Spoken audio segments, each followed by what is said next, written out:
coping with loss. Tonight, the family of a man who died in a construction accident earlier this month is talking with us. 53-year-old Todd Ort was run over by a dump truck. His family says they are navigating new waters, finding out what life is like without him.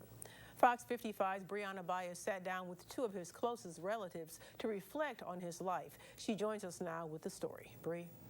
Good evening, Tara. The best way Ort's family can describe him is with the word selfless. They say he always had a smile on his face and he loved going the extra mile both at home and at work. But as much as he loved construction, it was an accident on the job site that took his life. It took a few hours for it to register correctly and kind of sink in. Greg Pinckney was at home on his lunch break February 13th when he got the call that his brother-in-law was killed in a construction accident. I didn't believe it, but at that moment my heart just fell out of my body. It just sank and dropped to the ground. And my first thought was, Todd, like Todd.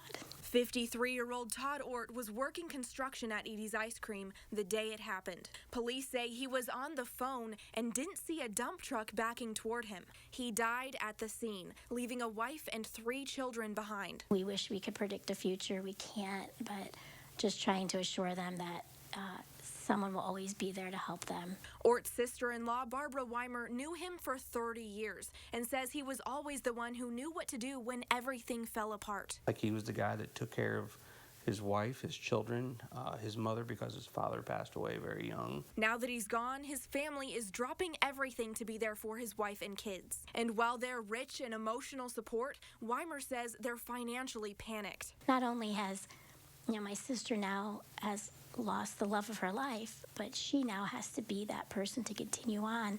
And right now we don't see that all falling into place. Ort was the primary earner for his family. Now they're leaning on the community's support through GoFundMe. My thought is that eventually everything will fall into place, but if we can give her and we can help her in any way, that'll make me feel good. That'll make us feel better.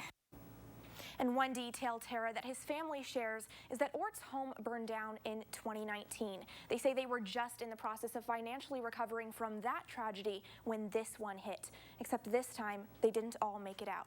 So if you want to participate in supporting their family, you can find a link to their GoFundMe through this story on our website at WFFT.com. Live in studio, I'm Brianna Baez, Fox 55 News.